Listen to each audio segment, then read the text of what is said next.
right? But when it comes to casual outside observers, they all agree that I look better, right? When I get called the N word, I'm pretty sure that means I win, right? What do you think, Patrick? If you get called the N word, do you win or lose the argument? You've won. The moment they insult you, you've won. Well, that's no fair because I insult them like from the jump. But well, okay. Well, so you both insult each other equally then, right? Well, I just can't. I'm not allowed to use the N word because I'm not black. No, so yeah, that's some bullshit right there. Either nobody can use it or everybody can use it. Like that's the way I look at it. It pisses me off when people like, oh, you can't say that because you're not black. It's like, fuck you. Fuck you. What words can you not say because you're not white? You know what I mean? Like, does this go both ways? Good credit. I can't say good credit. Man, I came out fucking hot there. Let's go. What's up, guys? Hi, Frog Tony. Hi, Transylvanian Jack. Hi, Pat. What's up? Great having you here. Thanks for having me, Frog Tony. I've never met you before, so it's nice to meet you. Yeah, I was just gonna say, first time here, and we're drinking and talking about ripitards and just doing crazy shit. Nice. I've been drinking. I was on Belmont's stream just a second ago. We were the Shillathon, so I've been going since 6 o'clock. Let's keep it going. Hell yeah! What are you shilling, if I might ask? Oh well, I'm shilling Phenomenal Tales #1, Minotaur, my new comic book. I had one that came out in July. I sent it to people, Phenomenon Comic Magazine #1, which unfortunately was released at the exact same time that Von Coleman was releasing his Phenomenova. And so it's like, names, damn it. Yeah. And so actually I beat him to the chase this time. I actually have Twitter proof of that too. I released Phenomenal Tales, which is like it's in the same universe, but it's a separate first of all, it's a separate style of story. It's all one story within one comic book. And secondly, it's just like a different, it's got the main characters from the main comic, but it tells their like origin stories almost. Because the main comic is more like a Attack on Titan, Game of Thrones style of storytelling with like the ensemble cast and like long form. So I wanted to be able to tell people like stories about these characters and explain the universe without overloading the main comic. I'm going too long, aren't I? I'm just ranting. No, I'm trying to bring it up, but my computer's like lagging for some reason. No, you're good. I was just like, oh, I'm going to talk about myself now. What's up? I'm sorry. No, that's good. Yeah, that's what we're here for. Yeah, I just been talking about Sturgis. You're a lot more entertaining than talking about Sturgis's stupid tweets. Well, thank you. That's actually because it's pretty entertaining talking about Sturgis's tweets. So why is this not coming up? I'm just getting a fucking blank page. Honestly, for me, the Eric July thing, that was the moment what did he say? Didn't he call Rakita the N-word? He did, yeah. And that was N-word. Yeah, yeah. And that for me was like, wait a minute, dude. Like you're saying, wait a minute. Like you're trying to be one way and get this particular demographic of people to like you. And at the same time, you're going to call them that and expect them not to call it to you back. And it's like, oh, that sounds like a fucking leftist, like a Marxist. Yeah. When it comes to Eric July, it's he didn't care about courting Rakita's audience. He was just upset that Nick made him look stupid, so he had to try to blame Nick for what was going on. So this Phenomenal Tales #1. Look at that. Yes, look at that handsome man there. That was me like sweater. 10 years ago. But yeah, so Phenomenal Tales #1. This is my newest comic, ladies and gentlemen. 24 pages of fully colored sci-fi horror. The story is created and written by yours truly. The art is by Claudio Sepulveda, and the colors are by the amazing CG King of Horror, Peter Gilmore. I'm also offering it's not a second chance because it's a third different cover that wasn't offered on the first campaign. But if you scroll all the way down at the bottom there, you'll see a Jimmy Reyes cover. And that was colored by Peter Gilmore as well. Beautiful, beautiful cover. This is the cheese. No, keep going down. I know. I just like this one. Oh, yeah. That's the Peter Gilmore cover. So he made the cover and colored the book. So this is, yeah. And by the way, it doesn't say his name on that cover right now, but that's because that's an older version of it before he was the colorist. So now he's going to be the Jimmy Reyes one. This right here is the Jimmy Reyes cover. Yeah. And this character is not to be confused with Johnny Scab. Yeah, I was gonna say Johnny Scab. You guys gender swap Johnny Scab. It's funny. It's so weird because like I wrote Ember, that's her name. I made her design and her character like 2.5 to 3 years ago or something. And I met Johnny just by happenstance because I liked his like punk music that he was doing. And then he asked, great. It is amazing. It's so good. And he asked me on his show one time, which was originally the Comicsgate Commandos. And then he was done with the Commandos and he gave it to me. So now I'm the general of the Comicsgate Commandos. But it's funny that everybody calls her Jenny Scab because they're like, you modeled her. You have a fetish for Johnny and you modeled her after him. And I'm like, no, she's just the breast, right? Yeah, everything else was happenstance. No. Right? By the way, I should have known this would happen. I give Jimmy Reyes. I don't like to be too over sexual in my comics, and I gave it to Jimmy Reyes this cover. And I should have known he would give him big old titties, like ginormous. Yeah, like his work in Dragon Rage. I know. I mean, I should have known. It's my own fault. Not to. No, I love Jimmy. Jimmy's awesome. He really is fantastic. We made sure there's no female characters on our cover when Jimmy did it, so there's no titties. Right. He's kind of. Yeah. Next time, I'm just gonna give him like 2 male characters duking it out. It'll still be just as good as this cover. I mean, this cover's fantastic. Baki says, I think I saw you on JJ Trujillo's live stream. Yes, Jaja Trujillo. Yeah, I was on his stream on was that Monday, Tuesday? The weeks all blend together. It was Tuesday, I think. Yeah, great guy. JJ's awesome. So yeah, ladies and gentlemen, this is actually only $10. That's one of the most competitive prices in comic books in Comicsgate, if I'm not mistaken. I think I'm only matched by Richard Embry with his Blood and Sword, which is $5. Yeah. Fantastic. A great comic book too. I got it a long time ago. I've got it over here. And also Hojo, who's got his, I think Mythicals 3 is at $10 right now, if I'm not mistaken. I kind of just totally copied off of him. I was like, all right, cool. Let's do $10. So here we go, ladies and gentlemen. If you want to back this, that'd be fantastic. The best part about this is I encourage all of the backers who read this comic book to just shred it to pieces. Like, tell me what's not good about it. Tell me what you like. Tell me what you don't like. Tell me what you think could, be done better. Because I want to be a comic book writer for the rest of my life, and I'm not above being destroyed and taking criticism. This is what people. There's this argument going on right now about the peasants versus the kings. This is what the professionals had to go through. They had to walk in there and eat shit for 7 to 10 years before anybody took them seriously. So I'm ready for it. Let's go. So what's your since you brought it up, what is your thought on the peasants versus the kings versus the professionals versus the normal people? I think that there are certain people who are more in a position to consider themselves kings and act like it than others. So there's some people out there who act like maybe, like they're more important than they really are.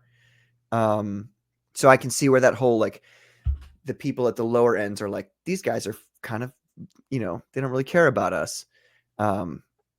In regards to the current John Malin situation, like that stream last night, that was crazy. Did you guys see that? Did you guys watch that? I watched that this morning, yeah. Dude, he was hot. He was fucking hot.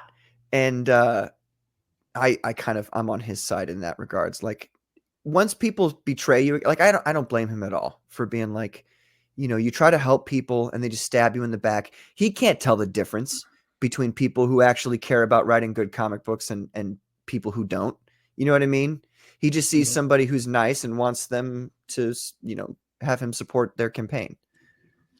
So the messed up part is it screws over everyone else, right? There's that domino. Exactly. Like, you get people that are newer in, and we don't know anybody, but like, oh, you try to reach out to John. He's like, well, he's already on guard now because he's got screwed over so much. So he's like, you know what? You might seem nice, but I can't really have you on the show, or I don't want to take a chance that you screw me over. So now you got to wait an extra year and a half, 2 years before. Exactly. It's crazy. Yeah. Sketch says could be worse. Could be 8 years late for a video game. Oh wait, late books. That whole. What is he? Which game is he referencing? There's lots of games. There are tons of games. Cyberpunk. Yeah. Duke Nukem Forever. It was longer than 8 years, but the idea of the late books issue, I get it. I do, right? One of my criticisms, if you will, when I reviewed Cyberfrog 2 was that it was so good that I didn't want to wait, right? I was like, man, this is a real good book. I'm real interested. But there's no way I want to wait. I was like, Ethan, there's no way I want to wait a year, 2 years. I'm like, to get the second one. And that's even just being on time. Like, it'd be like a year if it was on time, right? Because by the time I got Cyberfrog 2, it was already just barely shipping. So it was already late. Everyone was pissed because I got it for free to review it, like right at the tail end. So people were mad at me for that. I mean, I got no control over that. Go bring that up with Ethan. Yeah. But I reviewed it, and I was like, it's real good. It's real interesting, right? You don't even need the first part because I didn't read the first one. I only read the second one at that point. But I was like, man, yeah. I was like, it's good, but I can see where people who maybe were waiting on it wouldn't be happy, right? Like, is the wait too long? Because at some point there's a tipping point, right? Like, it is high quality, but at some point you're like, all right, 4 years is the limit, right? You've maxed out on the quality level. So like after 4 years, now you're like, oh, now it's going like the quality towards the wait time is no longer in balance, right? Yeah. It's really, and again, I go a lot of times, it's not my opinion. It's up to the backers, right? If all the backers or the majority of the backers or most of them or however you want to put it are okay with it, then forever is an adequate amount of time. But if they're not okay with it, then I guess 4 years is too much. A year is too much. Whatever it is, 8 months. And so it's all I would say it's a case by case basis, right? Like Ethan's fans might wait 3 years, and Patrick's fans might be like 6 months after that. They're like, no, it's taking too long, right? Yeah. So. Well, yeah. I mean, and there's also the aspect of it's really multifaceted. The time it took for him to do that. So there's the one aspect of like he spends 4 years doing it, and because he doesn't want people to get bored and think it's not going to happen, he releases pages to people. And so you see a lot of it before you get it. And I can see how that'd be disappointing to certain people. I think that was probably my biggest gripe, is that I'd seen a lot of it before getting it. But then there's also the aspect of like, for him on the negative side, if people think it's going to take you 4 years to make a comic book, they're like, well, why would I back right now? I could just back 4 years from now and it'll still be the same. You know what I mean? So, but I think I honestly do think he's learned that lesson. I think he's much farther along on Red Extermination than he was at the same time with Cyberfrog 2. Yeah. And I think the other factor is, right, like, so if you work for the mainstream or whatever, like I get sick, something happens, guy comes in, fills in for you, does it, right? And no one's going to like, oh my God, I was buying Spider-Man for Ethan, and then you had, Bill fill in for him. I don't want the comic no more, right? That's not going to happen. People are just going to buy Spider-Man or whatever, right? Whereas Ethan, he gets sick or something happens. He's got to take the wife to the doctors, or the kids need something, right? He can't go, hey, Jimmy, can you fill in? And then just, you do the rest of the book and then I'll just sell it. And, people will be so pissed. If every single image wasn't a fucking Ethan Van Sciver, they would fucking riot, right? Yeah. Yeah. Like, and to your point there, if you were to take the average 22-page comic book and you were to put it down next to 22 pages of a Cyberfrog book, which are, what are they on average, like 60 to 70, maybe 80 pages across, however long it took. But anyway, the point is, if you were to put those 22 pages right next to each other, you would look at one and go, well, there's, they just kind of did the job here. And on the other one, you would go, this is a piece of art. So, it gets to a point where it's like, if you want perfect or near perfect art, you're going to have to wait for it. You can't just expect it to come out, instantly. Unless you're Soundgarden, in which case everything you ever did was perfect art. I don't know about all that. TJ might agree with you, but I'm not I'm more into Mexican music. All right, so since we talked about John, we might as well just go over and watch the John video, right? More into Mexican music. Yeah, I'm more into the hip hop, R&B, gangster rap. I gotcha. Yeah, more into rock and metal. That's the difference between me and Tony. Nice. I grew up in the hood. All right, so we got Kangs. This is the stream we were talking about. So let's go and see what happened. What John had to say. He's very angry. He gets angry, but also not loud. Like it's a weird like. Oh, he's super hot, but like he's not really like aggressive. It's so weird. Kind of at the same time. Wouldn't that be awesome if it was like fucking Red Dawn right now? And we don't know it. Oh, this is the wrong one. Damn it, wrong one. This is the one that came down. Damn it, John, why you do this to me? Here's the one. Here's the one I'm looking for. My fault. Technical difficulties. I had a shot. You got to forgive me. By the way, Transylvanian Jack, nice to meet you. Thanks for being in my chat from time to time, dude. I appreciate it. Oh, your show is great. Always. Thank you, dude. Thank you. Wait a minute. That's why you never hear TJ cheating on me again? Well, I'm just a chatter there, but one of these days. Got busted. All right, here we go. Hopefully we don't get copy struck, John.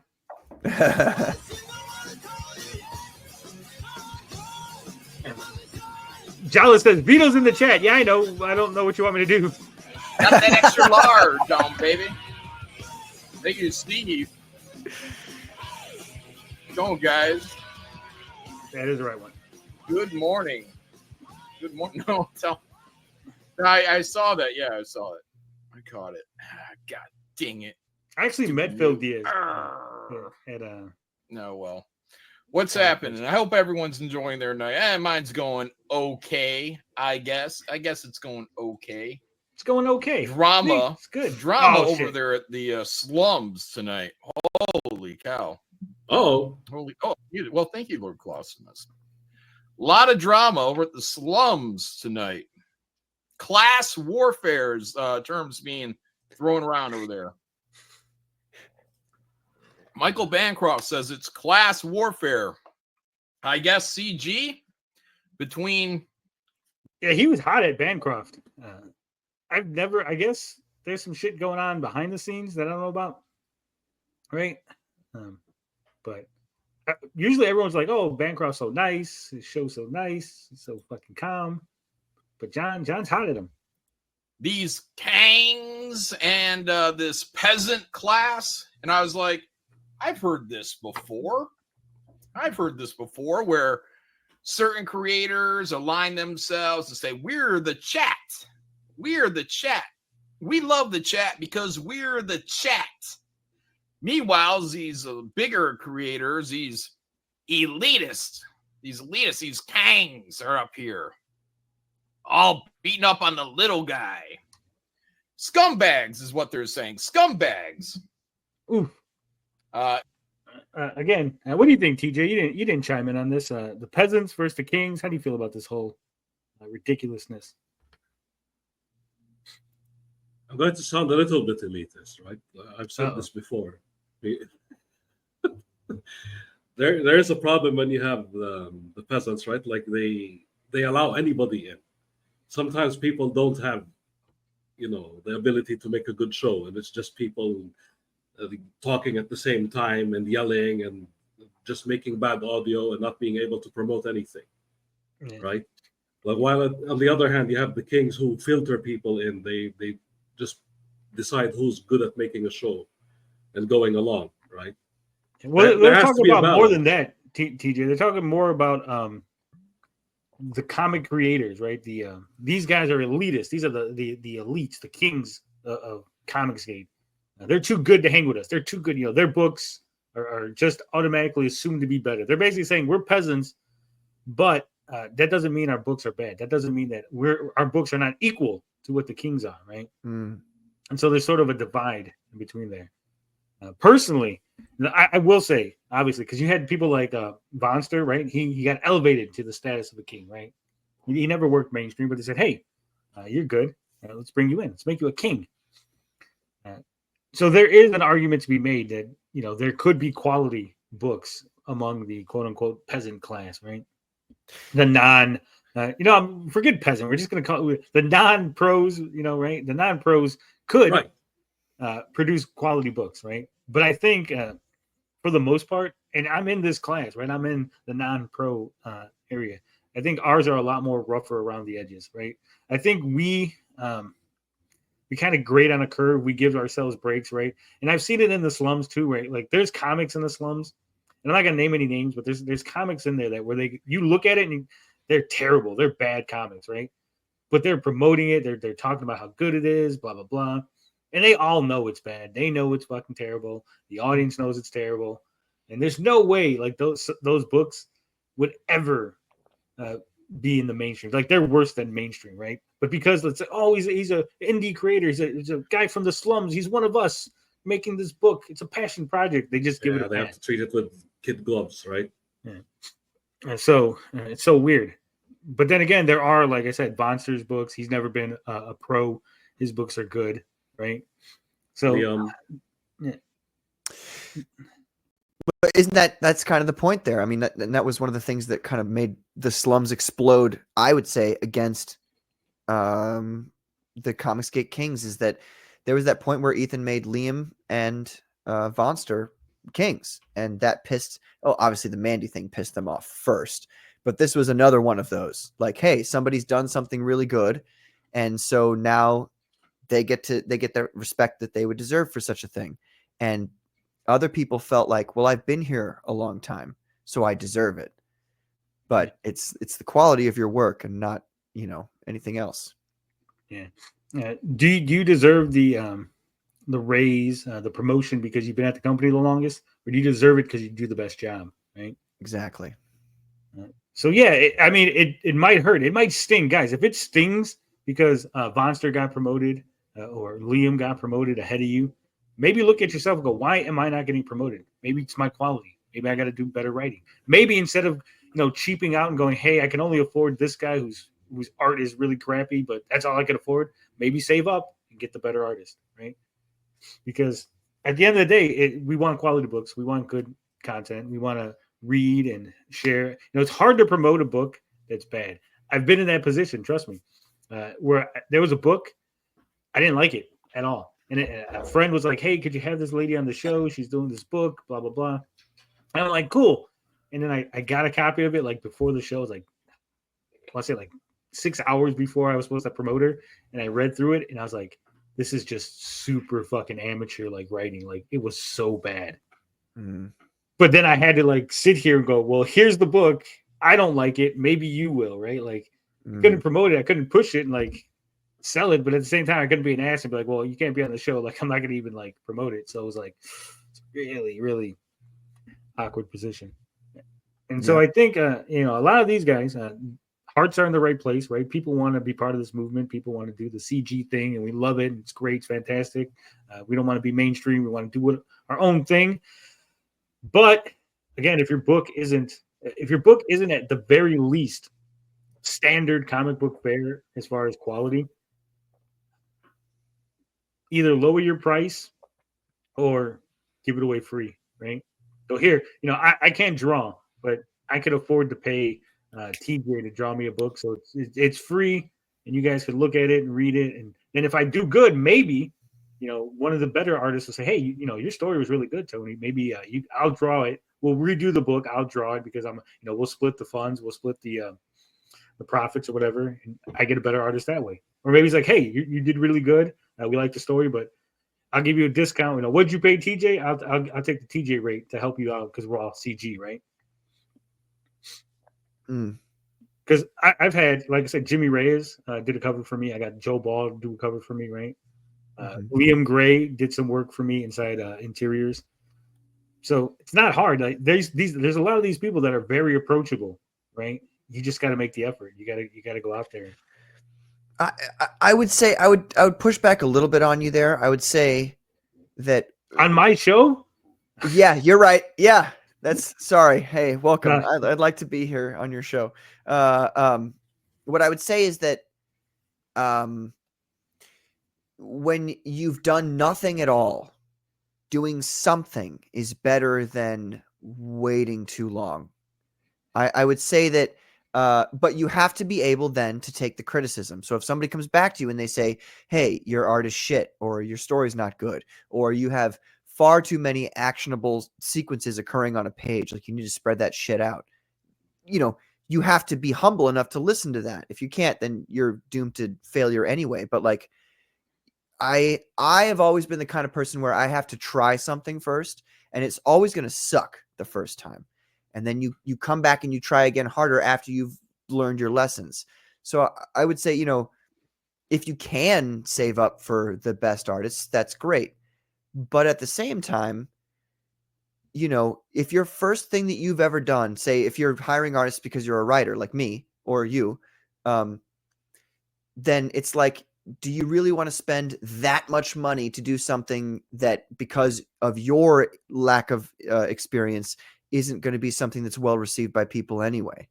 So I do feel like, to a degree, some people are just instant, like they do it and it's fantastic. But some people like me are not.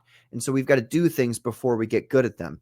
So I feel like you should be able to, you should feel like you can like put something out first and be willing to accept criticism, even if it's not all that good. Because I mean, this is what artists do all the time. They make things that aren't their best work until it gets criticized, and they learn how to do things better, and then they make their best work. Nobody starts off with their best work, I guess is what I'm saying. Manny Muskets reminds us, you're only allowed to push back on Tony if you have boobs. Fuck. I agree with you. I think there's, again, it's like, I would say there's a tipping point, right? Like if your art is so bad that no one's going to read your book, like as a writer, right? I want people to read the book. So if the art is so bad that I can't even sell it or get people to buy it, then it's not even effective as spreading, getting any, I'm not going to get any criticism because no one's fucking buying the book, right? So it's got to be at least adequate enough where like people are like, well, it's shitty art, but I'll buy it anyway because it's $5 or so Tony's nice enough guy that I'll buy it and see what the writing's like. So I 100% agree with you there. 100%. Yeah. Right. And to your other point, I would say, if you're in this for the long run, right? If you're going to do this for the long run and you're not a pro, you're one of the peasants, you're one of us, right? Mm-hmm. I would say, whatever your golden goose idea, whatever your big idea is, like this is the one that's going to put me on the map. Yeah. Don't do that first, right? That's what I'm saying. Yeah. You're like, okay, this is the one I'm going to do when I'm done, when I figured out how to do this, everything, and it's all set. That's what I'm going to do. But right now, I'll do this other thing that's real, simple. Start out slow. Yeah. Learn to walk before you run, right? Fortunately for me, I've had the experience of writing scripts and doing things like that, so it makes it a little the transition to writing comics just a little bit easier for me. Mm-hmm. But there are like other people that have done none of that, right? They're just first comic, first story, first whatever, but they really love comics and want to get into it. So either that or go with your idea and just know that it's probably going to not be as good as you thought it was going to be, and you're probably going to end up abandoning it at some point for something better. Mm. Right? Let's see what John has to say. John hasn't said nothing in a while. John, why are you so quiet? Incredible.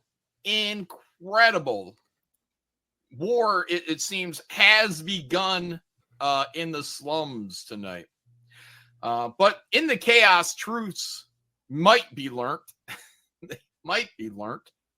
While I was typing in there, somebody was trying to get a little troll on me, a young Zaid Comics, Phil Diaz, I presume. It's usually... I met Phil Diaz. It looks just like Mungo Jerry. Very unassuming. For all the things I've heard about Phil Diaz, and I don't know, right? I've only met him. I don't like talk with him. I'm not like in any secret backroom channels. I'm just saying I met him. He seemed like a normal person. So all the he's like fucking recording shit and all the other shit I've heard seemed to come out of left field for me. I was like, oh my God, it's like so crazy. Have you talked to Phil Diaz at all? Are you in a back room, Phil Diaz? I've never, no. I don't really do backroom chats. I don't really, I don't. It's one of those things where it's like there only bad things can come from it. If just invite people to your show and talk to them on air. But I think they all start off with good intentions, right? Oh, I'm going to have this room where we can hang out and like this will be like the people that come on my show. Then invariably you start chatting, and then invariably somebody has a bad day, right? Oh man, I had a bad day. Let me tell you what happened. I talked to fucking John Malin online, and this is what happened. And then someone chimes in. Instead of everyone just saying, okay, Tony vented, no, they'll chime in. I also had a bad experience with John once. And then this other guy will chime in. And then suddenly the back room is turned into, we hate John Malin. Right? Yep. Right. And then sometimes somebody says the wrong thing, and then somebody goes, "What do you mean by that?" And then someone who hasn't been paying attention just comes in like, wait a minute, when did we start hating John Malin? Right. There you go. Yeah.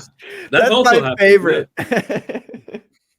I've been on vacation. What the hell's going on in here? John Malin, what now? Oh my god, that's me in most like all the group chats I get added into. I like check them once a day, and I'm like, oh fuck, like oh what's going on here? Like, man, all that reading, you got to scroll up. Right? There's so much scrolling up for me. So I don't think these things. I think most of them. I'll say 99% of them start off with good intentions. This probably is like a 1%. They're like, yeah, Pat, we're gonna get this back room together because we hate John. Let's organize it, right? Like, so this probably is some of that.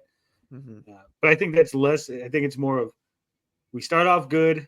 Somebody airs a grievance, and then suddenly it's like a snowball, right? Just.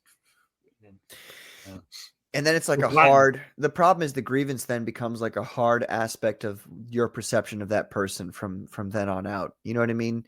Like you said, they might have had a bad day and they might have just been like pissed. And in real life, this is what I'm saying.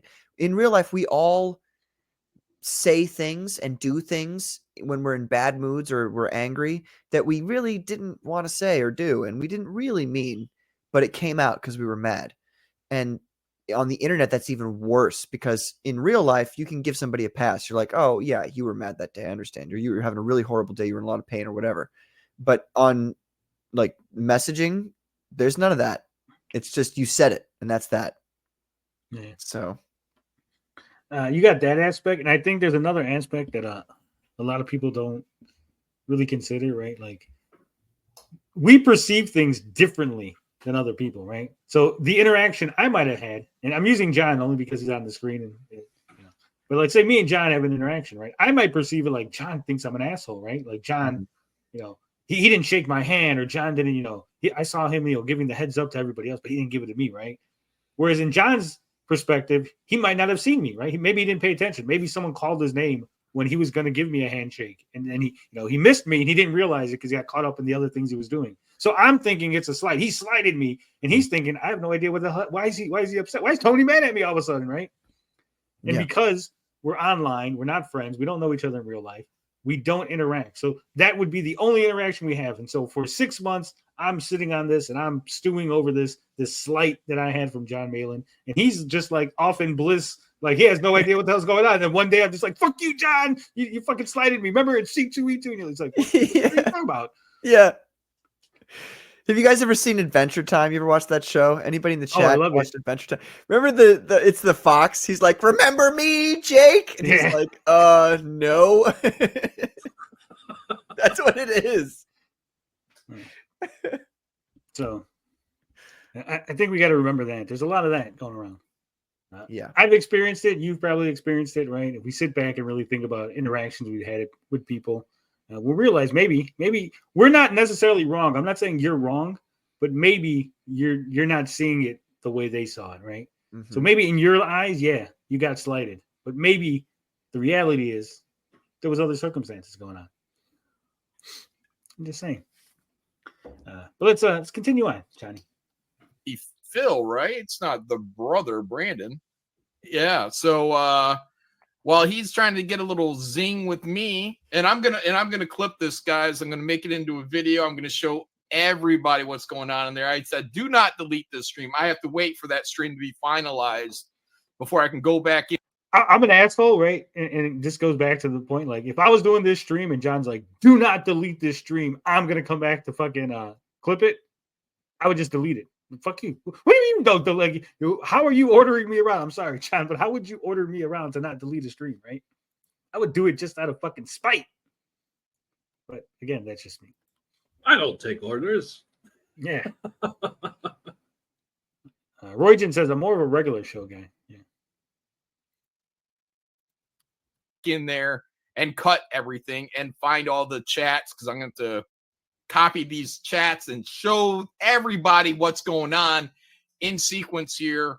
The bullshit cover-ups, on the spot cover-ups going on over there. Holy moly, it was incredible. Reminded me of the old days. The old days. It's like the slums are becoming the new war campaign.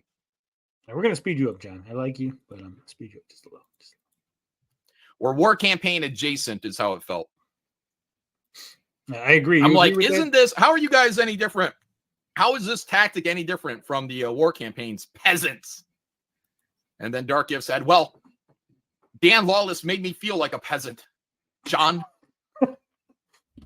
Fucking Dan is one of the nicest guys. I've had him on the show.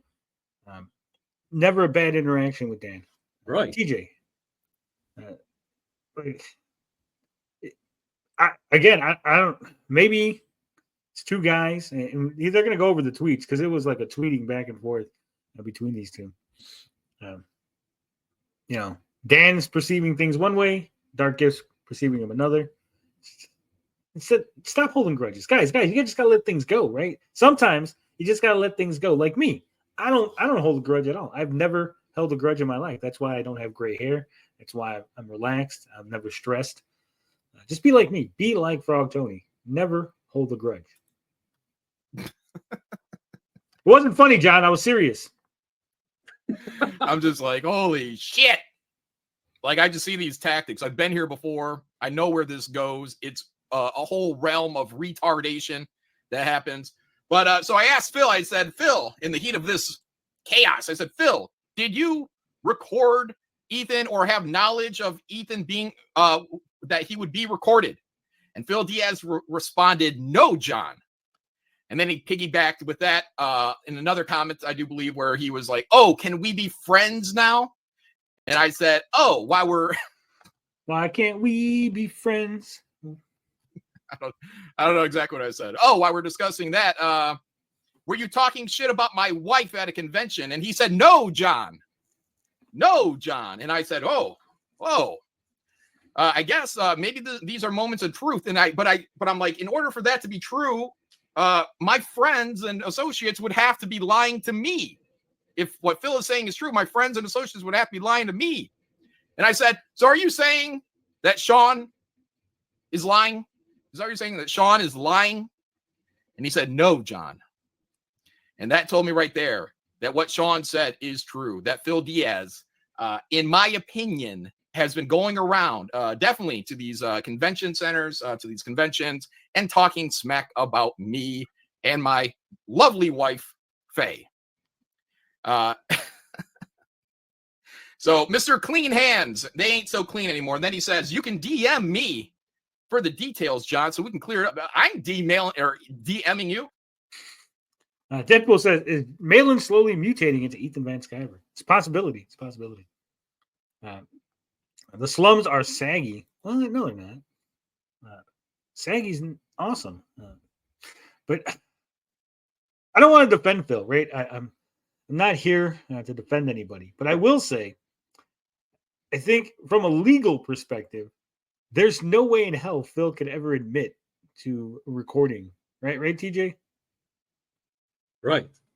Because he lives in Illinois. It's a two-party consent state. If he recorded without consent, which would be a crime, and then he would be in severe legal trouble over this matter, right? So there's no way, like, as much as I want to be like, yeah, Johnny lied to you, like, there's no way that he could tell the truth, right? I guess his best bet would be just to ignore the question, right?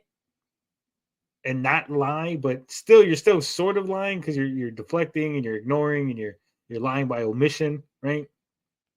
So it's a really weird. And again, not trying to defend him, but I'm just saying he really can't admit it, right? There's no way of getting the truth in that situation.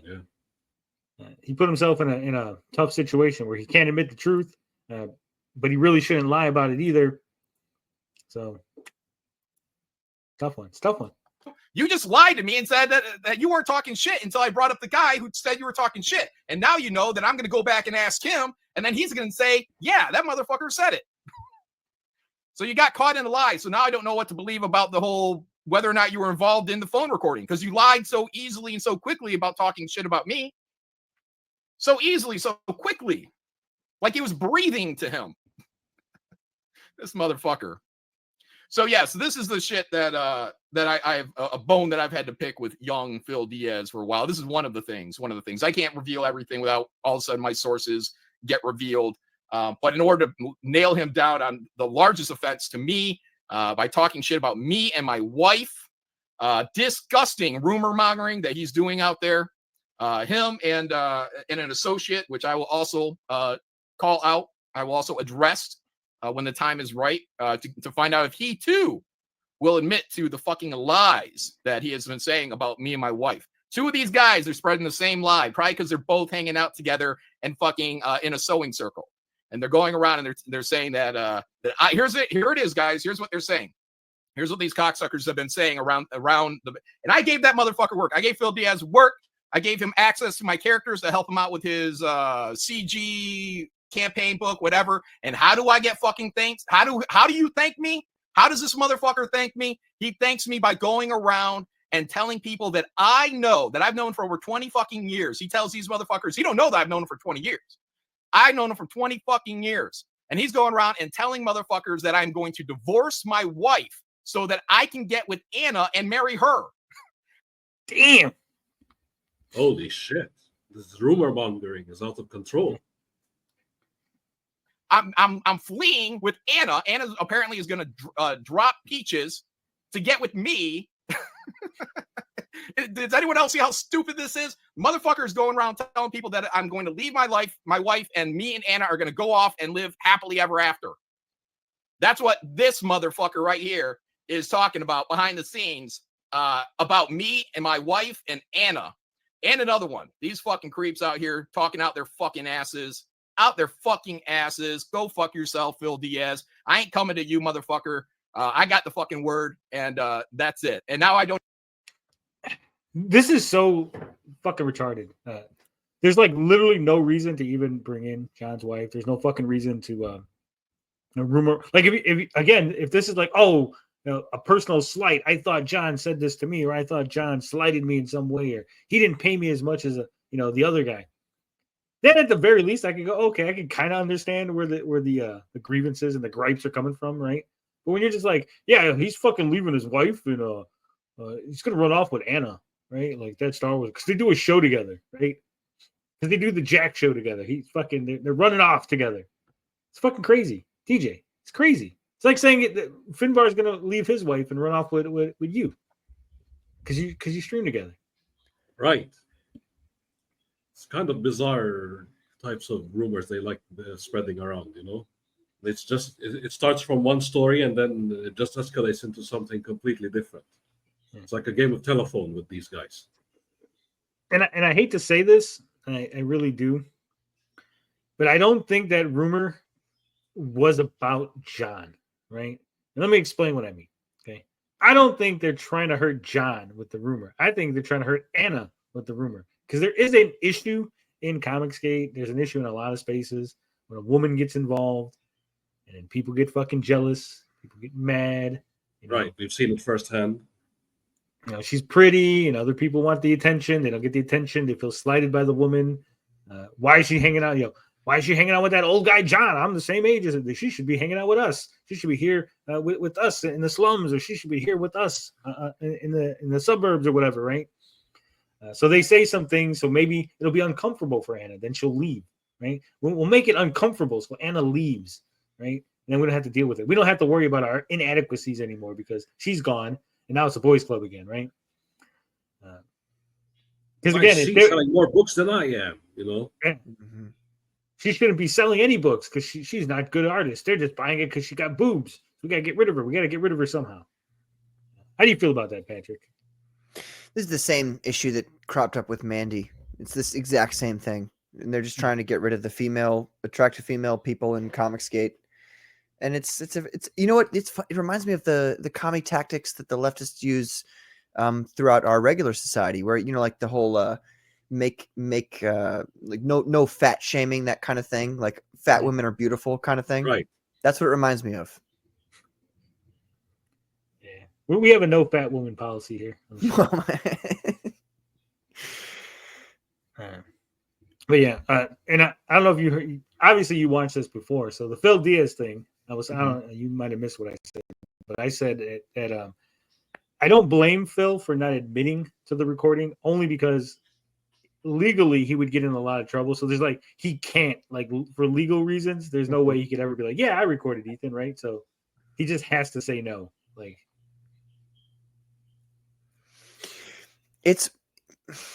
I see what you're saying, but then again, it's like, why did you record it to begin with? You know what I mean?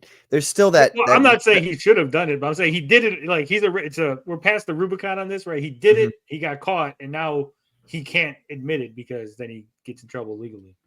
Right? Well, I'm one of those people who's all about honor. So it's like, if you said something and you lied and you got called out, you should just admit it. But yeah, that's, I agree with you. But again, from his perspective, he's like, I admit it, and everyone's gonna go, good job admitting it while I'm behind bars, right? Like, because now Ethan has me locked up for fucking criminal. Yeah, I mean, it's his own fault though. Like, yeah, again, 100% agree. But but there's a lot of people that are like, I'm not gonna take that fucking, you know. No, I know, yeah, and that just proves that you're a shitbag if you do that kind of thing. I think, you know, at this point we all pretty much know it's him. I think if Ethan was like, hey, look, I'm not going to have you arrested. I'm not going to sue you. I just want you to admit it. I think he would then admit it. Like, at that point, if he doesn't admit it, right, it was like, look, there's going to be no legal consequences. There's going to be social consequences, obviously, but there'll be no legal consequences. If he doesn't admit it, then I think there's no, like, fucking hope for that kid. Mm. I see Hell's Only says, okay, saying no fat shaming is commie. Saying no fat shaming is commie. Stop talking out of your ass. Stop using commie in the most stupidest of ways. I didn't say commie. I said leftist. I mean, maybe I did say commie. I do sometimes say that. But at the same time, when I'm on a stream with people and I'm speaking with you like a real human person, not through text, there are things sometimes that people say that, like, within context you can understand. And I think within context you can understand that the left, you want me to get real specific? Marxists in our fucking society have gotten to a point where they're saying fat shaming is a bad thing. So is that what do you have a problem with that? Because I think he just has a problem with the commie part. I think. Did I say commie? I might have, but I don't remember. I don't think it happened like 10 seconds ago, so I don't, my brain hasn't caught up to the memory yet. He says, I am a leftist. Hell's Only, I'm a classical liberal, like from the 50s. So if that's what you mean by leftist, cool. But if you're like a leftist who thinks that fucking men can be women, that kind of shit, that's not cool. Like, I don't respect that at all. Am I starting shit on your channel? I'm sorry. We start shit on the channel all the time. Okay, cool. Welcome to the club. Yeah, we all have different opinions. Straight Did I say says, commie? Okay, all right. I said commie. Then I rescind my commie statement. I can say all kinds of things about commies. So let's be specific then. Fucking Marxists, American Marxists. That's what I'm talking about. What about Blair White? What about her? I don't know. What about her? Here's what I'll say, right? I've said this before. I maintain the whole thing, right? When it comes to the trans issue, okay, I don't think you should trans kids, right? I think adults should be able to do whatever they want. I think if you're going to trans yourself, put some effort into it. Don't just put a dress on with your balls hanging out, right? But do a little effort, do a little tucking, put some makeup on the pig, right? I will respect your fucking pronouns or whatever, right? I'm not going to disrespect you just because to be an asshole, right? I might make a mistake if Patrick walks in looking like that and I call him sir and he's like, no, I'm a woman. I go, well, you didn't put the uniform on. How did I know, right? You have to wear the uniform for me to know that you're a police officer, right? So he's not wearing the uniform. I might make a mistake, but I will correct it. Should I be told in a calm manner, no, actually, sir, I'm a woman. Oh, okay, my bad, my fault, right? I made the mistake. But I also maintain the right that if I don't like Patrick and he's like, I'm a woman, I'm like, fuck you, you're a dude, right? I will call him a dude because I don't respect him and I don't care that he's mad at me, right? So yeah. I reserve the right to do that also. Yeah. And other than that, as long as you're not trying to trans the kids, as long as you're not trying to push any weird ideology on anybody. Because at the end of the day, you're going to be at your house doing your own thing. I don't give a fuck, right? It's like saying, oh, you better not watch those TV shows that I don't like. It's like, whatever. Watch whatever you want. You like the Marvels and I don't. Well, fuck, whatever, right? I just don't push the Marvels on my kids, right? Don't try to make my kids watch the Marvels. Then we'll have an issue. No, Dallas says, I'm sitting this particular conversation out. Yeah. Yeah, no, I'm not gonna back down on that. He says if you have problems with she-males, that's your thing. If they go for the transition, I treat them with respect. You can do whatever you want. Hell's only. I think it's degeneracy, and I'm going to continue to say that because it is, and it's destroying our culture. It's destroying the world around us. So I'm going to fight that tooth and nail, as I fight every other thing that destroys our culture. So. Sorry, but not sorry. I'm a degenerate, and I accept lots of degeneracy. So you can do what you want. This is your channel. You can do, and you can kick me right now for saying what I've just said. But I'm just going to be honest.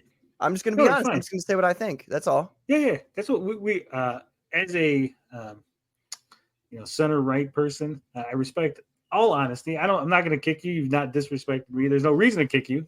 You have an opinion. It's slightly different than mine. I don't care. At the end of the day, I've had people that are extremely left on the show. I have people that are extremely right. Like I said, some people don't like OnlyFans models. We have OnlyFans models as co-host on the show, right? So I'm in this weird position where there's a lot of things I'll accept, right? I obviously don't have a problem breaking up marriages. I obviously don't have a problem with taking someone's girlfriend. I've talked about those kind of things, right? Other people will be like, Tony, you're a horrible person. Why are you messing with that guy's wife? Right? Like, because she's hot. That's why. What do you want me to do? My hands are tied. Yeah. Look, Hell's Only says, no, it's not. You're just being a cartoon character, but hey, that's your right. I got to be honest with you. That's a sick burn. It was pretty good. It's good. All right. Stop yelling at the chat. Let's see what John has to say. All right. Don't even know if you're fucking lying about your fucking whether or not you did the recording or not. Fucking incredible. In fucking incredible. And your associates, so you've also told this massive fucking incredible lie to. Why don't you go correct the record with these fucking faggots before they go spreading around your fucking filthy lies? All of you guys, you little fucking girls. Like, you know my fucking wife?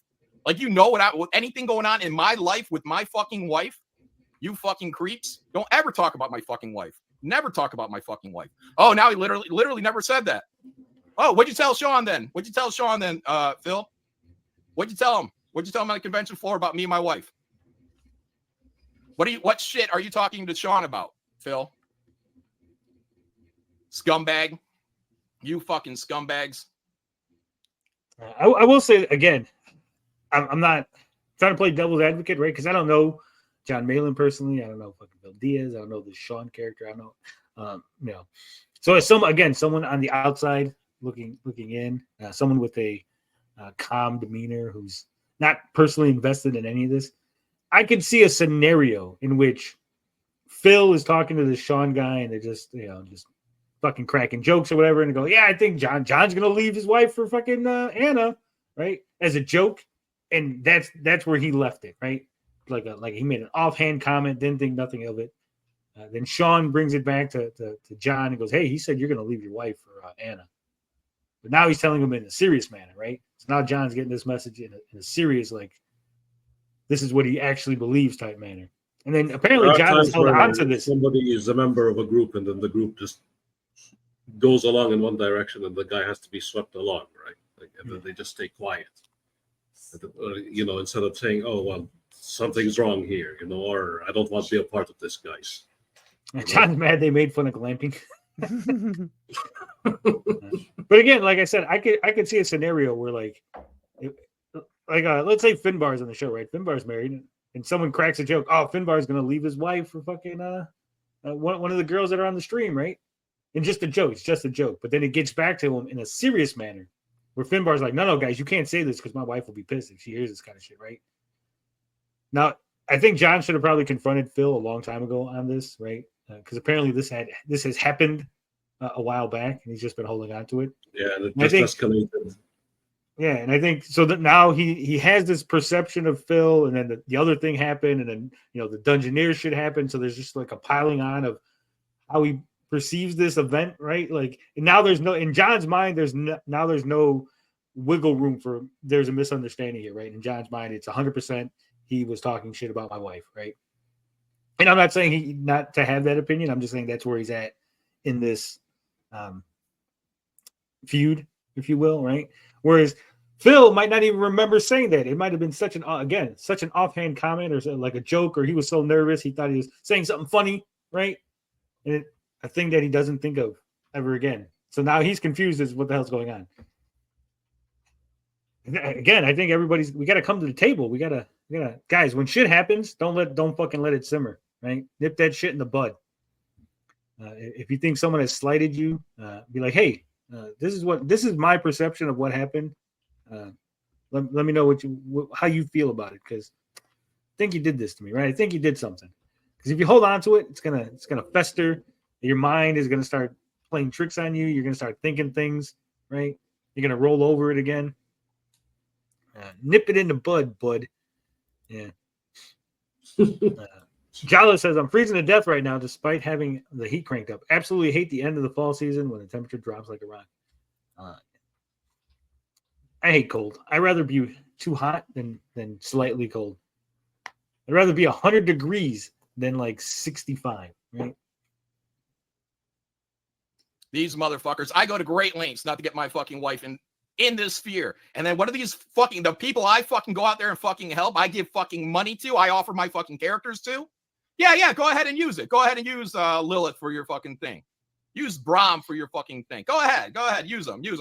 Oh yeah, and talk shit about me for no fucking reason. For no fucking reason.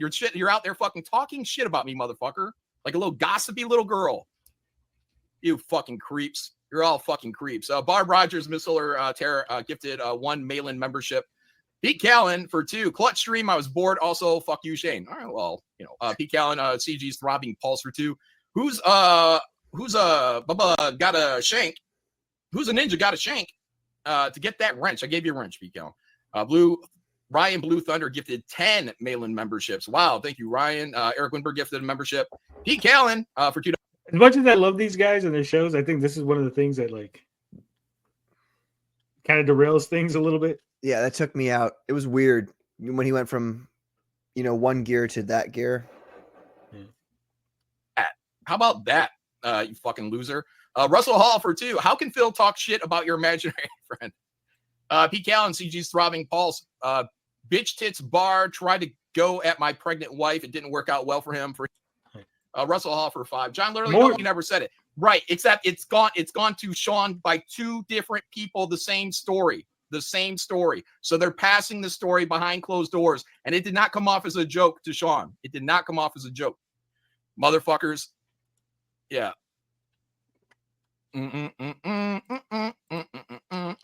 Gaslighting, fucking creepy. I kind of want to skip ahead because I get it. You're mad about the personal slide. I want to get to the peasant stuff though, right? And now it's coming out. That was a bad fucking. Now it's coming out, guys. John said it's coming out all over the floor. We start a rumor about a John and Cecil romance. Yeah, because no one's ever going to believe. Well, I don't think they're ever going to. We're spreading info about your marriage round. I did see it a year ago. Okay. Yeah. Yelling about them invading your privacy. Yeah, like a year ago, somebody, and I wish I could remember who it was. It would have had to have been Patrick. Party Comicsgate Live again, but being a lot more for themselves. They're fucking vicious. Go back. Damn it. Told you. I don't know, man. I really don't understand it. There are a lot of people who, and this happens like over and over and over again. So it's a really disappointing thing every single time. And it's not going to change. It's just, people will not learn lessons. Yeah. Yeah, that's all right. That's all right. I'm learning lessons. Like these creators, fuck them, man. That's how I feel. Fuck them. Like, and these guys are, trying to make a name for themselves. They're fucking vicious. That's how I feel. They're fucking vicious little fucks, man. Yeah. So okay. I ain't got time for them anymore. That's why Comicsgate Presents hasn't happened in I think a year and a half. Something I don't know. It feels like a year and a half. Just done. Right. Well, I mean, for So- me, like I'm like you're where I was maybe a year ago, but I'm like ahead of you by a year. I'm back doing Comicsgate Live again, but being a lot more selective about who comes on. Mhm. And man, the other night we did Comicsgate Live. Everybody was making money. It was fantastic. Everybody's campaigns. You weren't even there, and your I was there. Check the at tapes. the end. At the end, At the end, I was there. Check tapes. And then I carried you to 3 a.m. Dude, I woke up and I was like, "What is this? $2,000 more added to my campaign," and I knew it was you. So thank you. Appreciate it. You're welcome. I think that's what people are really upset about, right? So it all comes back to money. Their campaigns, the peasants' campaigns, aren't doing so well. What do you think, Patrick? Think it's a money thing? I'm sorry. I was talking to Yeah. people in the chat. I know I'm bad. You told me to stop, but I didn't. What did he just say? I was talking to people in the chat. I wasn't even listening. I'm sorry. EVS was just remarking how they both made some extra money with their campaigns. And I said I think it might be a money issue because Ethan got John an extra $3,000 from promoting his campaign. John got Ethan an extra $2,000 from promoting his campaign, and so effortlessly. Whereas, some of the peasants, quote unquote, 2,000 is like their entire campaign, right? If they're lucky, over months. Right. So I think a lot of the, they don't like pros, because again, the pie being fixed, people seeing that there's only so much money, right? And they go, No, wait a minute. Yeah. The pie's not fixed. I mean, these guys, look, Ethan and John, like Ethan can put out a new cover for a book he's doing, and it will instantly gain him more money. And he knows that. And when he says that he knows that and he does it, like it happens. So you can argue with the he's a professional stuff all you want. You can be like, oh, it doesn't matter. It does matter. Like people know his name. They like his work. They've seen his stuff. So if he puts out one more cover, people will buy it again. So this builds back into the peasants versus kings thing. It's just this, like, they don't have an understanding of how selling your product works. And I hate saying that because I sound like Eric July when I say that, because it's not just about the product. Right. It's not just about the product. It's about the art form. But these guys already are artists. They're already hyper focused on the art form. Now, in the independent sphere where they have to fend for themselves and not being, employed by Marvel and DC, they also have to now think about the business side of things.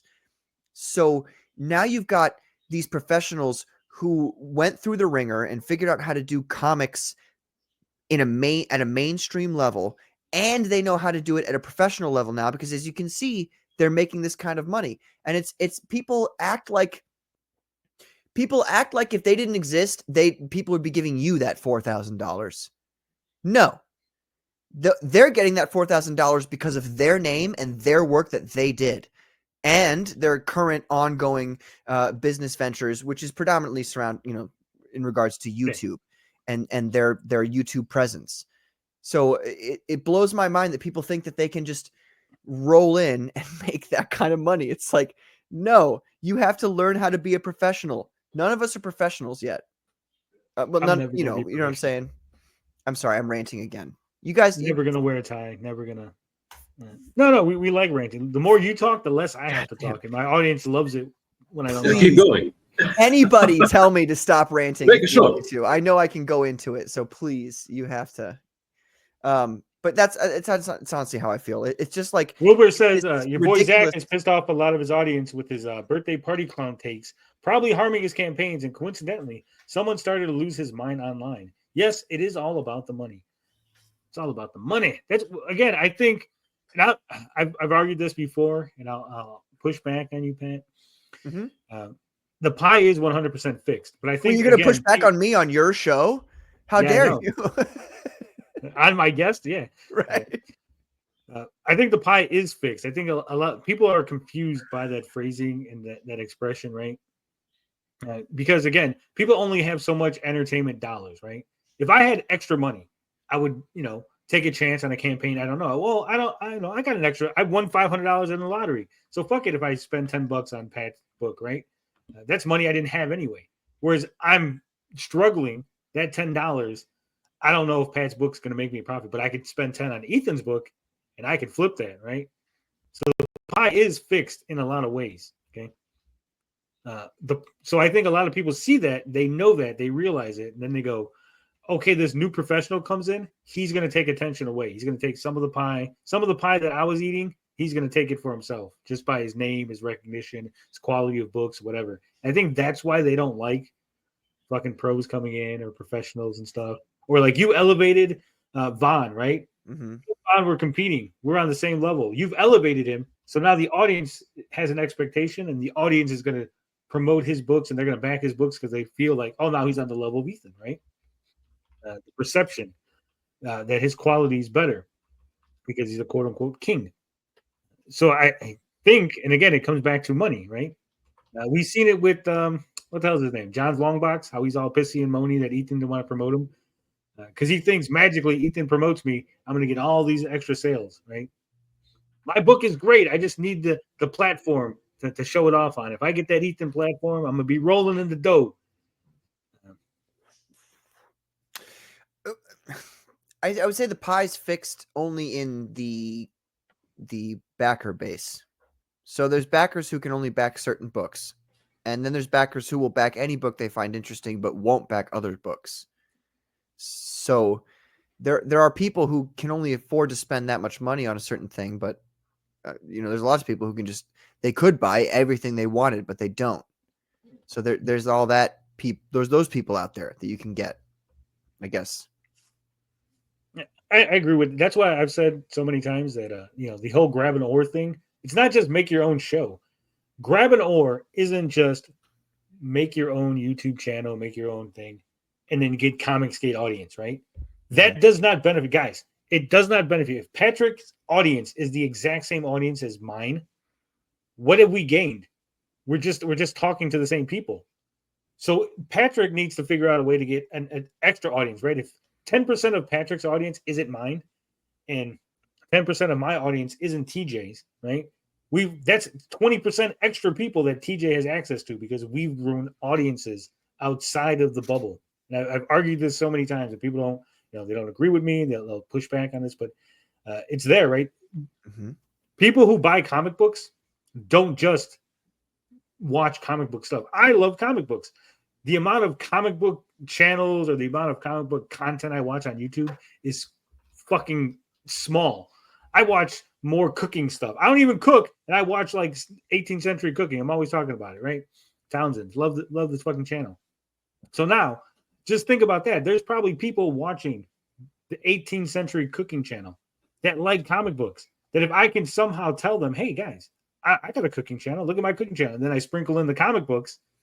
Boom. Now I got people who are cooking channel fans buying comic books. I've increased the pie. I've made the pie bigger by adding this new demographic in that no one even thought of, right? Are you purposely doing those food puns there No, I actually watch 18th century cooking on Townsend's channel. No, I mean, like you said, increasing the pie. You did a food pun there.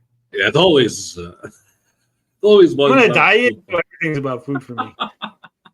It's brilliant. I was just gonna compliment you. That's all. Yeah, let's not make that mistake. Eating tacos after talking about it. Dude, that one. Then I ordered the tacos, and it was just like they had deals. I ended up getting like 4 Crunchwrap Supremes because it was buy one get one free. Dude, I meant to ask you, how do you feel about Crunchwrap Supremes? They're delicious. Oh, okay, cool. So, all right, cool. It's all right for me to eat them then, being an Irish man. Well, it's white food. I mean, it's Taco Bell, so. Oh.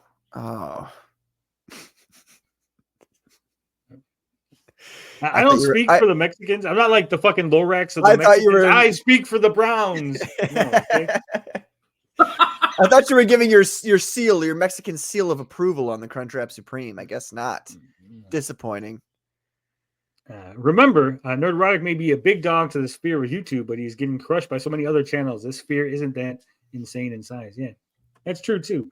And again, I'm not saying that automatically you're going to get those people to buy a comic, but I'm just saying if you have an audience that's more diverse, if you have more people, more eyes in, right? Like with the racing thing with Cody, right? There might be people who are racing fans who are comic book fans but haven't read in a while. They see the Cyberfrog car, suddenly they're interested because Cody's talking about it, right? Camelot. And next thing you know, now they're buying comic books again, right? So it happens. It happens, guys. All right. Let's see what these guys have to say about the peasants. That's what it is. See, that's what it's all about. And I mean, if I was John, I would have told Ethan to turn his camera on. Ethan, turn your camera on. Just because Ethan does that to everybody. Yeah. It's like Richard C. Meyer and his post from 2018 that ruffled some feathers. My boy EVS made me $2,000 in 90 minutes or something like that. And it's just like, that ruffled feathers back then. But it doesn't have to. Like, everybody can work together. Everybody can get along or not. A lot of people, they just don't recognize.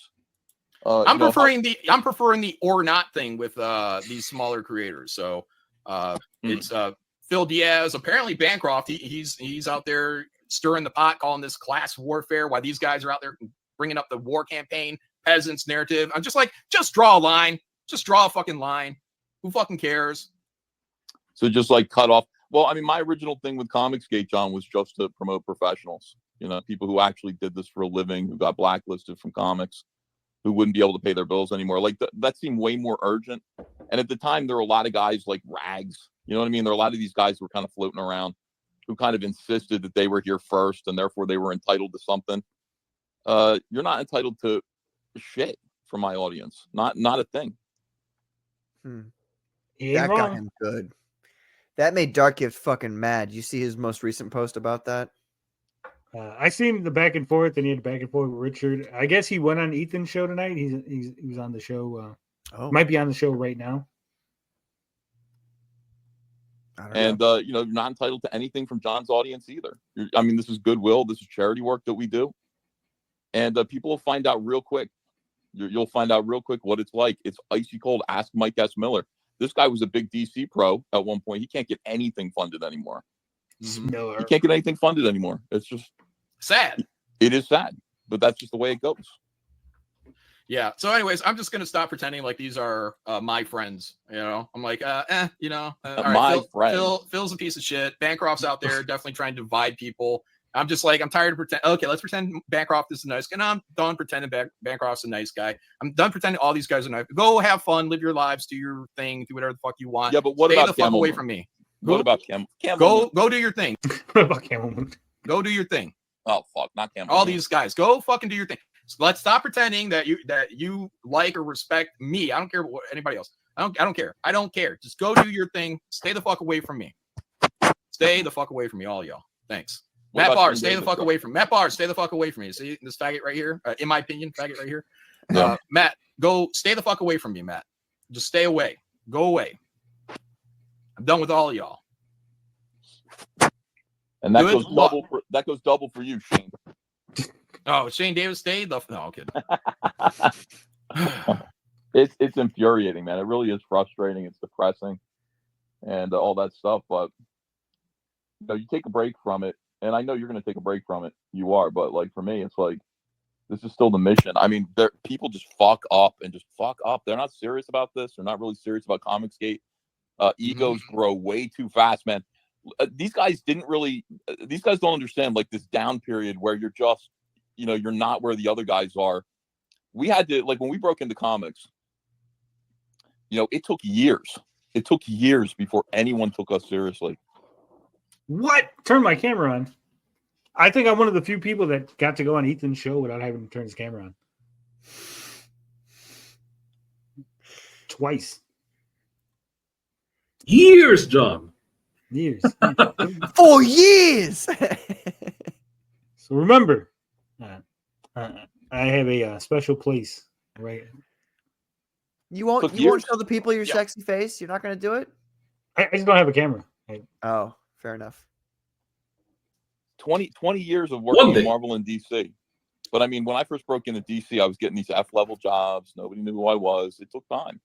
You don't just go there and flex and say, what is this, a class system? What am I, the underclass? I have to work on these, Impulse. I have to draw Impulse and Wonder Girl, and these guys get to draw Justice League. I guess I must just be a peasant, John. I must be a peasant, and they're royalty. I'm just a peasant. Elitist. They're elitist. Elitist comic pros. Howard Porter gets to draw Justice League with Grant Morrison, and I got to do this shit. Somehow I didn't do that. Somehow I recognized that it's like, Dark Gift 2 I love was sitting there going, yeah, what they're basically saying, guys, is know your place. Why does anybody have to say that to another adult? Yeah, you should just know it. You don't have to be told. Yeah, well, I think that's what really got Dark Gift upset. Is that right there when Ethan actually said that on the stream. Dark Gift is one, and I like Dark Gift too. But I see what he's doing. I can't pretend that I can't see what he's doing. And what he's doing is he put up a banner and said something like the slums love the chat because the slums are the chat. And it's like, you're a creator, Anthony. You're a creator. So's Elasmat. Elasmat's a fucking creator. Dillard's a creator. Fucking Matt Barr, he's a creator. These are mostly creators on here. And you guys are doing not saying they're all responsible for fucking Dark Gift's thing, but that's what you're doing, Dark Gift. You're saying you're doing this war camp thing. Hey, we're the chat. No, you're not. You're a fucking creator. That line of you being just like an innocent civilian is gone. You're a creator. You're out here. You have a money motive just like everybody else does to say and do what you're doing. Like you're the chat. Like you're one with the chat. How can you be one with the chat, but I can't be one with my chat? Right? It's fucking retarded. It's just manipulation. No, you're not the chat. You are a creator. You are a comic book creator. We're all in the same fucking business here. He ain't wrong. John ain't wrong. I mean, Dark Gift and them, they try to position themselves in this way. Like, no, I'm just like you guys in the chat. Support me. I'm one of you. I'm one of you. You're elevating one of your own. And they also have to do that again because they want to bring up the yokels who do nothing, who are just there to yell in the microphone, who don't create anything.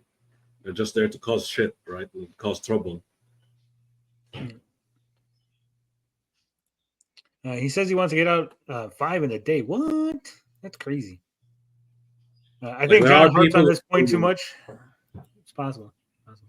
There are people who are good showmen, right? And are very good at promoting comics, right? Like the Commandos, Dr. Ben, Johnny Scab, those guys are good. But there are others who aren't made for this shit at all.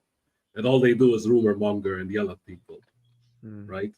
That's the problem. Dark Gift wants to include those kinds of people in.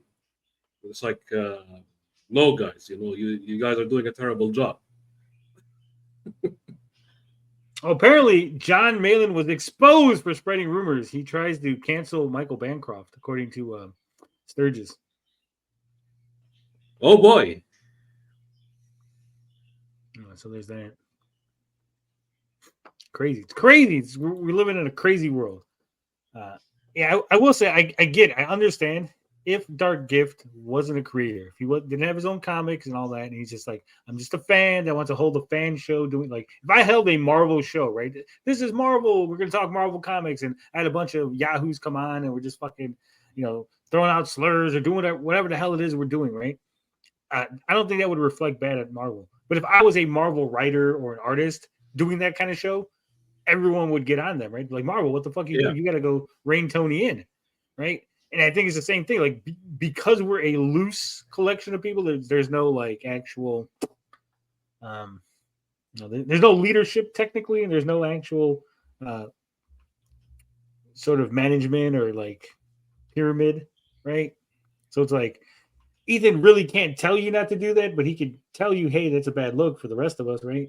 Like, maybe you could do your show with just the creator people on there, and the non-creators can stay in the chat. If they want to do their own show, let them do their own show, right? But you should probably separate yourself. So I'm tired pretending when I see this fucking shit going up, like I'm just supposed to, oh, that's not what they're doing. That's not what they're doing.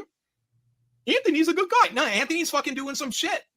Anthony's doing some shit. Matt Barr's been doing shit for a long time, especially when Matt Barr was going on there about that 20-minute fucking pumpkin shit on a panel half filled with artists, and not a single one called them out and said, that's fucking bullshit, dude. What are you talking about? You're talking out your ass 20 minutes to draw that pumpkin. No, they sat there because it's better just to let that narrative go on by. Yeah, come on, it's not good. Yeah. That pumpkin was a good pumpkin, though. That goes back to my point, right? People who are just in the group and they can't say anything. They just let the bully do whatever he wants, and they have to stay there so they can stay in the group.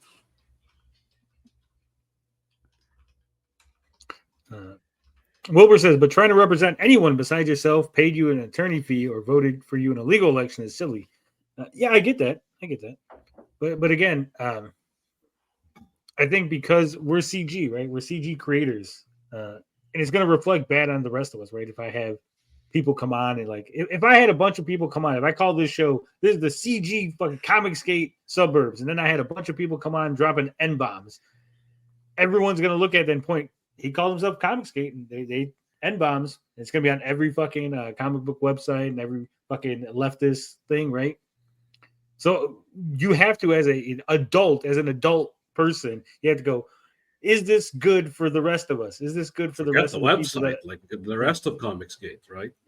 It still look bad. And it's not even N-bombs. It's like people attacking each other. Well, that's what I'm saying. I'm just saying N-bombs to be hyperbolic, but right. And I'm not saying do a boring show, right? You could still do, we're covering weird news, we're doing this, that, and the other. But the whole hey, let's shit on fucking Ethan for 3 hours. I'm like, how does that help Comicsgate, right? Hey, let's talk shit about fucking John Malin for an hour. How does that help Comicsgate, right? I mean, I don't like. There's a lot of people in Comicsgate I probably don't like, right? But you'll see, I don't do any shows on any of them, right? You're in Comicsgate, so I just got to deal with you, right? It's like your relatives. There's certain relatives you don't like, but they're still family, right? I'm not going to invite Uncle Jimmy over to the fucking graduation party, but if he's fucking in the hospital, I'm going to go visit him and give him a fucking card, right? People will bring up the Riververse, though. The Riververse ain't Comicsgate. He's not Comicsgate, so it's fine. He said, "I'm not Comicsgate." Okay. The John's cheating. Make it out. Yeah. We're going to sit here and be like, whatever. That was weird, man. Yeah, that was weird for an artist to not recognize that and recognize that was not a 4-hour drawing or something. It was a quick drawing. Yeah. So, but that's just it. It's disingenuous, and it's everyone sitting here pretending like everyone's friendly, and it's like, what? Why do I'm the only one legitimately being friendly. I don't mind going on with Dark Gift, but I see what he's fucking doing here. So I'm just done with all this fucking pretend, fake, fucking political shit. I'm cutting them loose, man. So I got people wanting me to draw in competitions now, and I'm just like, you guys don't get it. I haven't done a drawing competition in 2 fucking years. I did it in 2 fucking years, and then I come back and I do one unofficial drawing competition, and I smoked it. But I'm getting fucking accused of cheating. I got everybody in the slums or bar out there in the slums going off, and not a single artist over there can say, "Hey, Matt, you're fucking retarded. You're probably fucking retarded, Matt, if you think that took him 20 minutes to draw a goddamn pumpkin." And I heard him later, "Well, it actually meant 2. Shut the fuck up. What are we doing here? What are we doing here? Yeah, what are we doing here? What are we doing here, guys?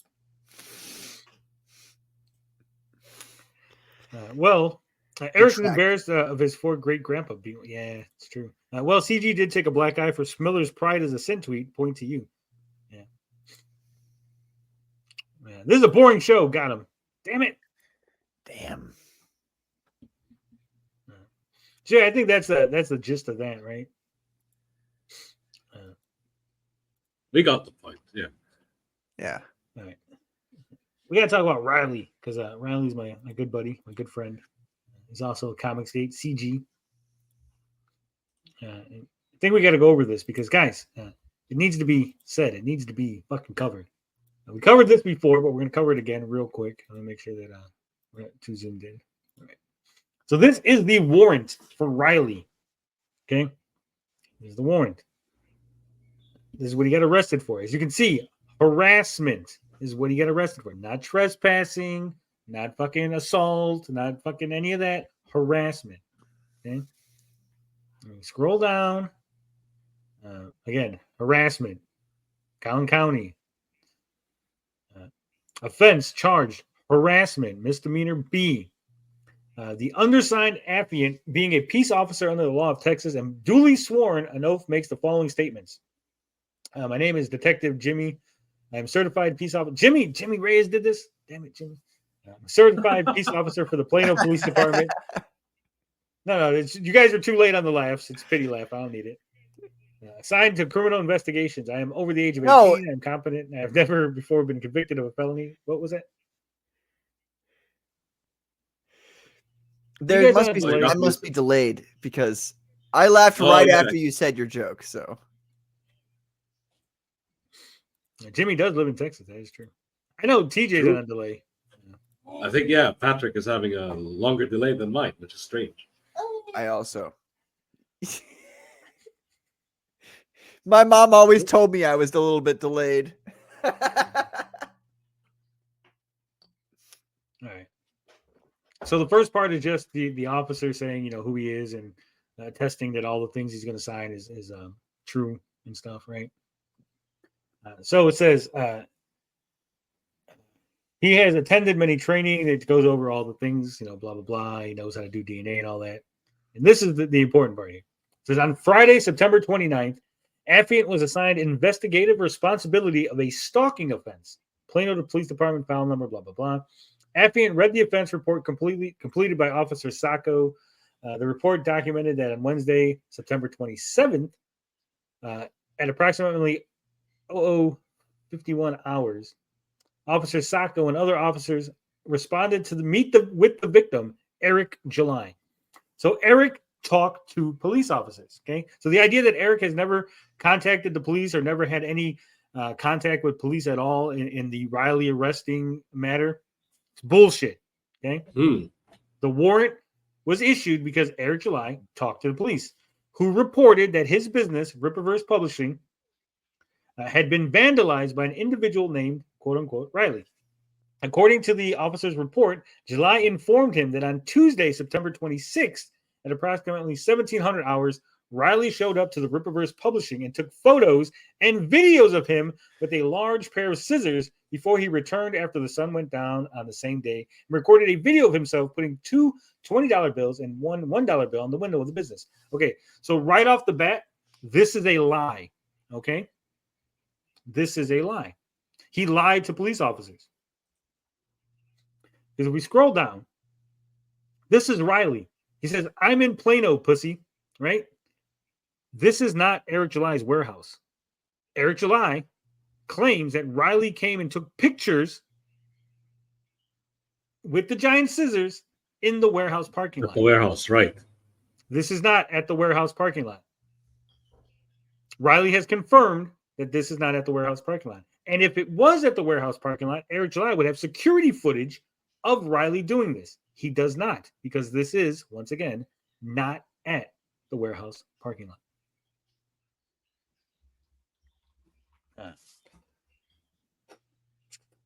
Pair of scissors, about $20 bills. July reported to Officer Sacco that Riley later posted those videos and photos to his own Twitter account using the Twitter handle, "See you next time."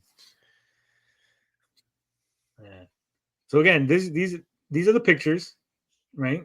And as you can see, this is 7:29, not at the warehouse. This is the other one, and you can't see the time, but this is, I think, like 9 o'clock or something, 9 or 10.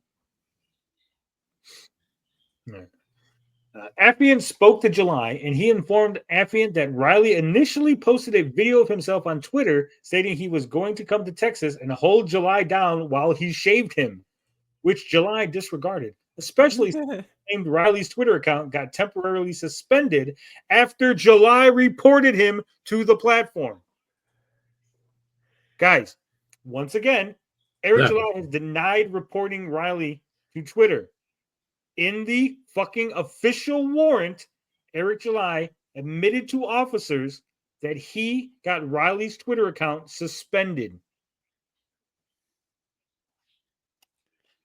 It says, however, once Riley actually showed up to July's place of employment with large novelty scissors and later placed the provocative defaced dollar bills on his window. You know what was provocative about the dollar bills, Patrick? What is that? He drew bunnies on the dollars before he stuck them to the window. Why would that be provocative in any way whatsoever? Oh, because Dick Masterson and them were putting bunnies in his chat, and he was really scared of bunnies. It triggered him. You see, this is top level bitch shit. Or as Khabib Nurmagomedov is known for saying, this is number one bullshit. Like, come on. Hater says, I really hope I end up involved in this for faking a 911 call from Eric. I have 100% certainty if this goes to trial, there's going to be at least one tweet or one YouTube video where I'm there with Riley played for the court, right?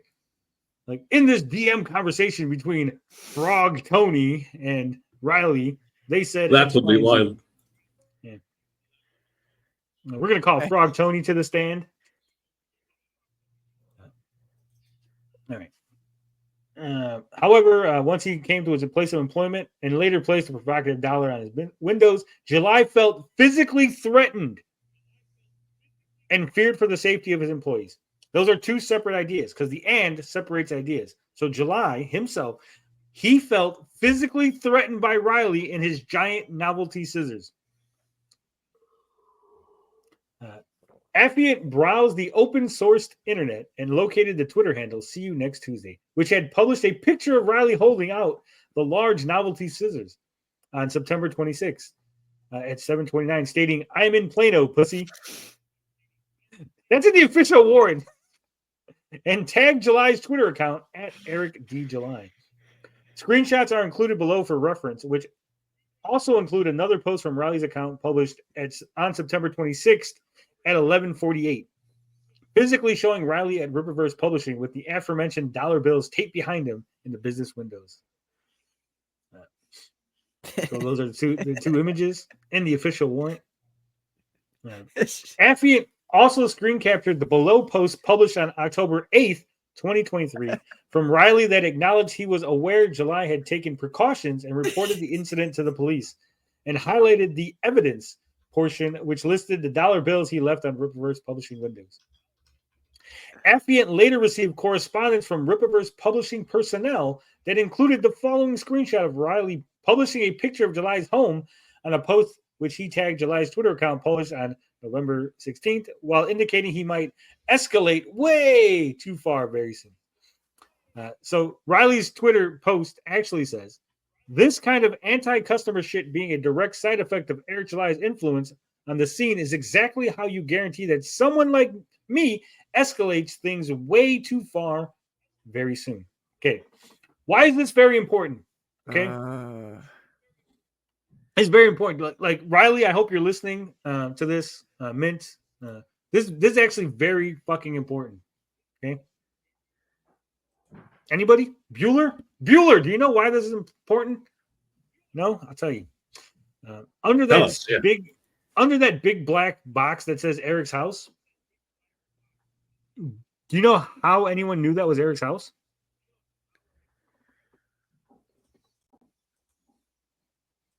Because Eric said it. Eric said it was his house. Nowhere in this post does it say that's Eric's house. Right? He's not going, this is a picture of Eric's house. I'm going to escalate things way too far. As far as anyone knew, this was just a picture of a house. He was actually responding to the Shagsworth because Shagsworth didn't read a super chat that I sent while Shagsworth had Eric on. I'm the one who tagged Eric, and I believe it was me and Shags going back and forth at first that Riley then jumped in on. So, again, if you're going to say that he's going out of his way to show Eric's house, except for not saying it's Eric's house, and not there's no indication to anybody. As far I thought that was actually a picture of Shagsworth's house because that was who he was arguing with, right? As far as the general public was aware, again, he's responding to Shagsworth, right? If I'm arguing with TJ, right, and I go, TJ, things are going to be way too far, and I show a picture of a house, what would people assume? That it's TJ's house I'm showing, right? They wouldn't think it was Patrick's house, right? Mm-hmm. Right. So no one knew it was Eric's house until Eric outed it as being his house. Also, the picture was from fucking like Zillow or something, so it wasn't even like a picture Riley took. It was like a picture off the internet.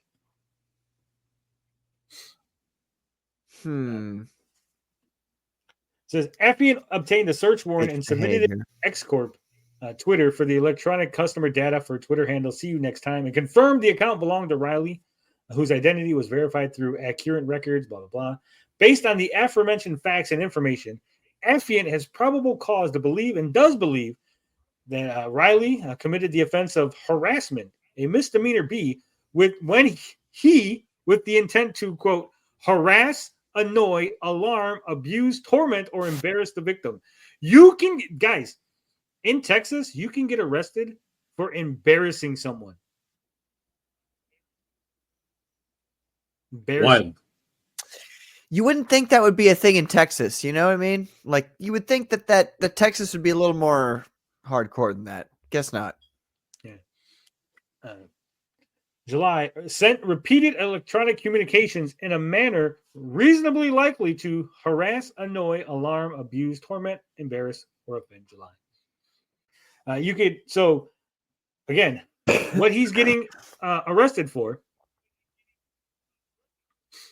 is repeated electronic communications. Okay? It doesn't say trespassing. It doesn't say that he committed the harassment by going to the warehouse. It doesn't say he committed the harassment by putting the bunny stickers. It says when he with intent to harass blah blah blah the victim sent repeated communications in a manner reasonably likely to harass, annoy, alarm, abuse. Again, Riley got arrested for sending mean tweets to Eric July in Texas. And again, Eric didn't even say, Riley, you have a warrant out. Don't come to the fucking meetup, right? Which a reasonable person would do, right? I am scared of Patrick. I'm gonna let Patrick know. Hey, Patrick, I got a warrant out for you. Don't come to Chicago because if you show up here, they're gonna arrest you, right? That's what a reasonable person would do.